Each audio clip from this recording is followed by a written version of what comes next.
My name is Amber Dawson, and I'm 33 years old. My phone rang at exactly 6:30 a.m. and my screen lit up with my sister Denise's name. I almost let it go to voicemail because she never called this early. But for some reason, I had a weird feeling, so I picked up. Amber, Dad died last night. Denise's voice was ice cold, like she was reading off a grocery list instead of delivering heartbreaking news.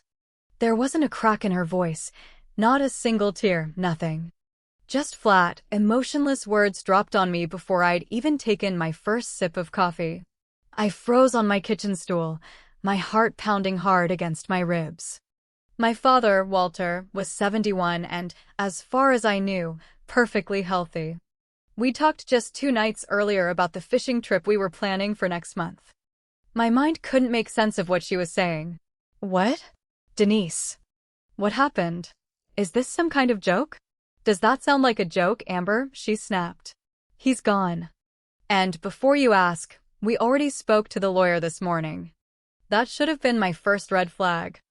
Who calls a lawyer before calling their own sister to grieve together? But I was way too shocked to think straight. He left everything to me and my husband, she continued, sounding almost bored. Like she was reading the fine print of a business contract. You get nothing. Those words hit me like a freight train. Everything. The house on Cedar Lane where I grew up.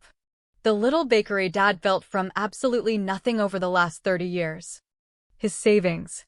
His truck. Every single thing he'd spent his life working for. And she was telling me I'd been completely cut out.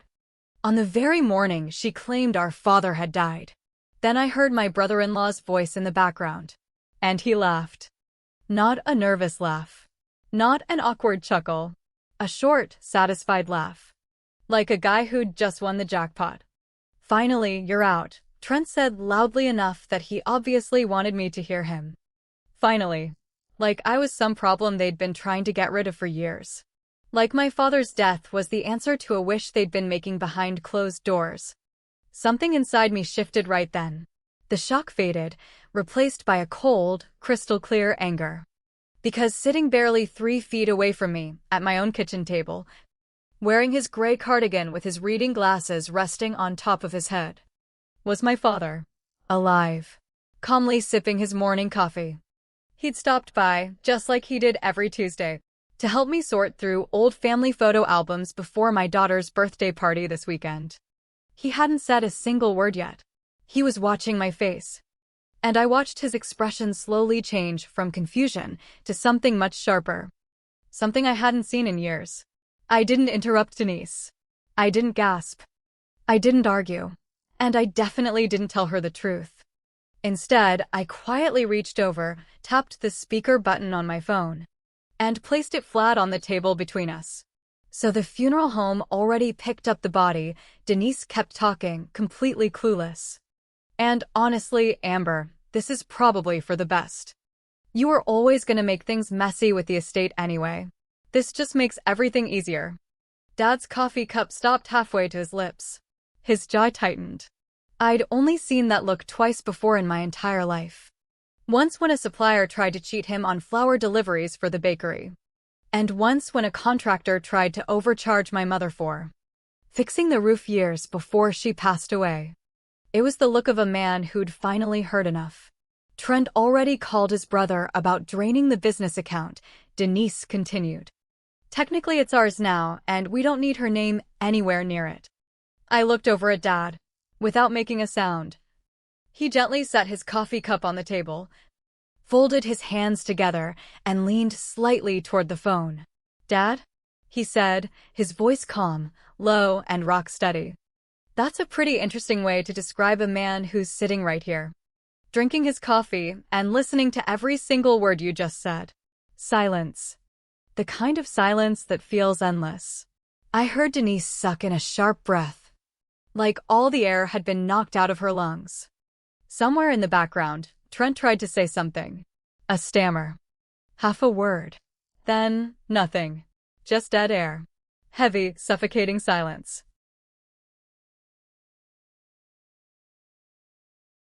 Dad looked over at me, and for a brief second, We shared an understanding without saying a word. That phone call had changed everything. Not because he'd died, but because of what they'd said. And how unbelievably easy it had been for them to say it, believing he'd never hear a single word. At that moment, I still had no idea how deep this betrayal really went. I didn't know how long they'd been cooking this up. And I definitely didn't know what Denise and Trent were truly capable of.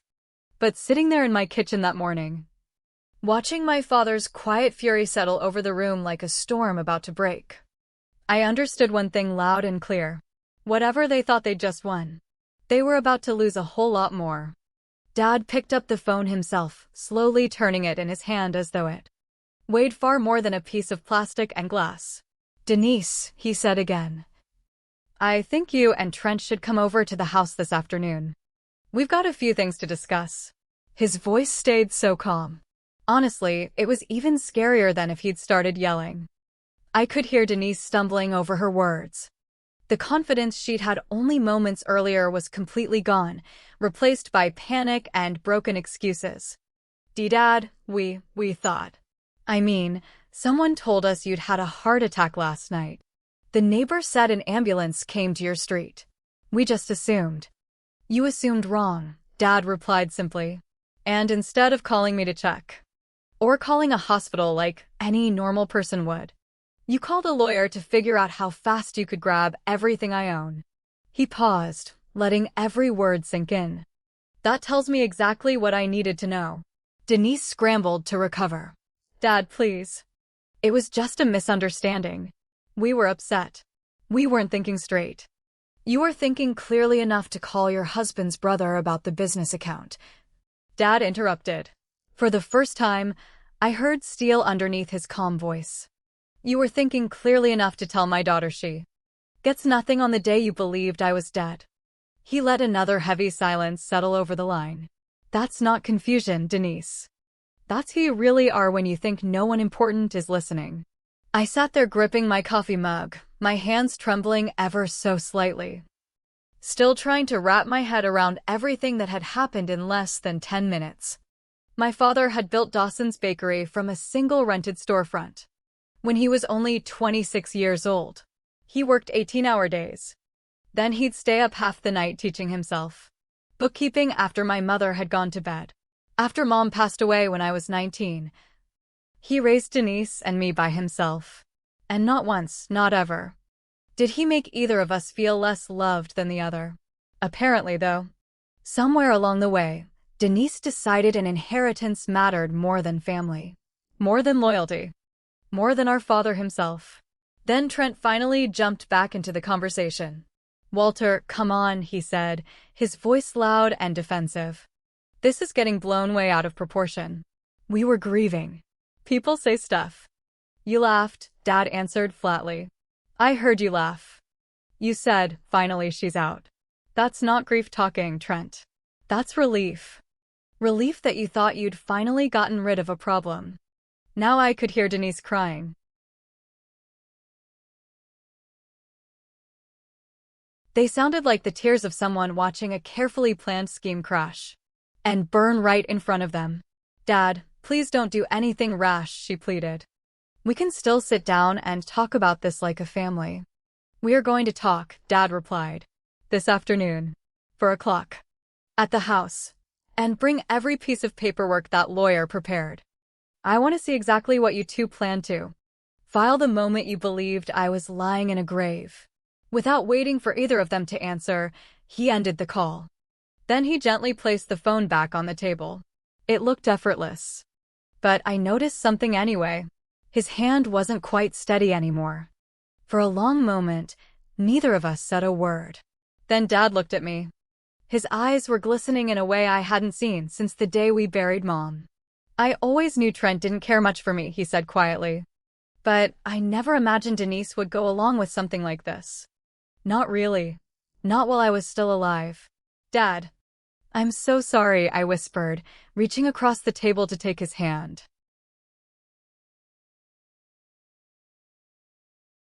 "You didn't do this." He gave me a tired smile.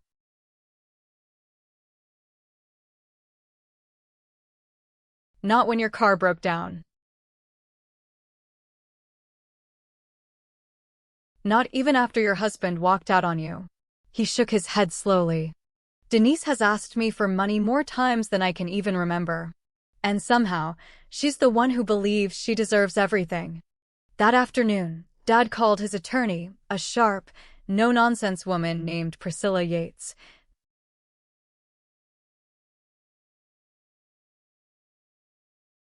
By 3 o'clock, they had gone through every asset.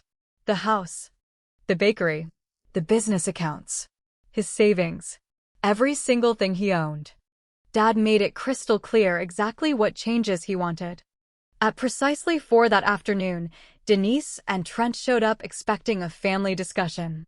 Instead, they walked into the dining room and found Dad sitting beside Priscilla with a thick folder of freshly prepared legal documents resting neatly on the table.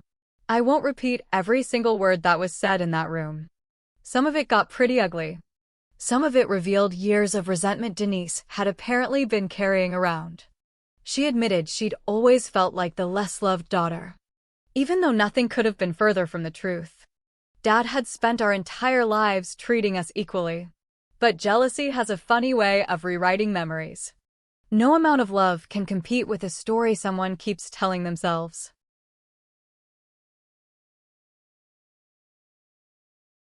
And trust me, it wasn't one Denise or Trent walked away smiling about. What I learned that day is this: grief has a way of revealing who people are. But greed? Greed reveals them even faster. And a whole lot more honestly. My sister believed one phone call would hand her everything our father had spent his entire life building. Instead, that same phone call cost her almost all of it. My father spent decades teaching me that family means showing up. It means telling the truth. It means never assuming you're entitled to something you haven't earned. And that quiet Tuesday morning, sitting across from me at my kitchen table with nothing more than a cup of coffee in his hands, he taught me that lesson one last time. It was a lesson I'll carry with me for the rest of my life. Because in the end, character isn't revealed when life is easy. Denise and Trent showed us exactly who they really were. They thought they'd already won. They figured the game was over before it had even started. But sometimes the biggest mistake a person can make is celebrating way too soon. Dad didn't have to raise his voice. He didn't have to threaten anyone. He simply let the truth do what it always does. And in the end, the truth hit a whole lot harder than any argument ever could. That's something I'll never forget. Not for one single day of my life.